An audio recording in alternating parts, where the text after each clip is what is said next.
Hey everyone, I made gajar ka halwa and thought why not share it with you guys. So let's begin.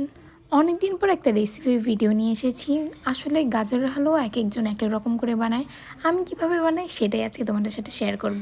এটা বানানো অনেক বেশি সহজ এবং খেতেও মাশাআল্লাহ খুবই মজা। এখন যেহেতু রোজার মাস চলছে তোমরা চাইলে ইফতারের ডেজার্ট হিসেবে এটা রাখতে পারো। প্রথমেই দিয়ে দেবো ঘি অ্যান্ড ঘিয়ের মধ্যে দারচিনি এবং এলাচ দিয়ে দেবো।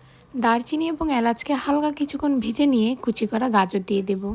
দেন গাজরকেও হালকা কিছুক্ষণ ভেজে নিতে হবে, কিন্তু বেশি ভাজা যাবে না, কারণ তাহলে গাজরের কালারটা নষ্ট হয়ে যাবে। গাজরটা ভাজা শেষ হলে এখানে দিয়ে দেবো পরিমাণ মতো দুধ অ্যান্ড দুধের মধ্যে গাজরটাকে ভালোভাবে সিদ্ধ করে নেব। গাজরটা হালকা সিদ্ধ হয়ে আসলে এর মধ্যে দিয়ে দেবো পরিমাণ মতো চিনি এবং সামান্য একটু লবণ। আমার আম্মু অলওয়েজই বলে মিষ্টি কিছুর সাথে সামান্য একটু পরিমাণে লবণ দিলে তার টেস্ট নাকি অনেক গুণ বেড়ে যায়। গাজরটা যখন পুরোপুরি সিদ্ধ হয়ে যাবে তখনই এর মধ্যে দিয়ে দেবো পাউডার মিল্ক। পাউডার মিল্কটা অ্যাড করার কারণে গাজরের হালুয়াটা খেতে খুবই ক্রিমি লাগবে। দেন আবারও কিছুক্ষণ নেড়ে চেটে নেব। এই পর্যায়ে তোমরা এটাকে একটু লিকুইড ফর্মে রাখতে পারো অথবা একদম এটাকে শুকিয়ে ফেলতে পারো। দেন আমি এটাকে কিছু বাদামের সাথে গার্নিশ করে নিচ্ছি। So I hope you guys liked my video. If you did, don't forget to follow my channel. আল্লাহ হাফেজ।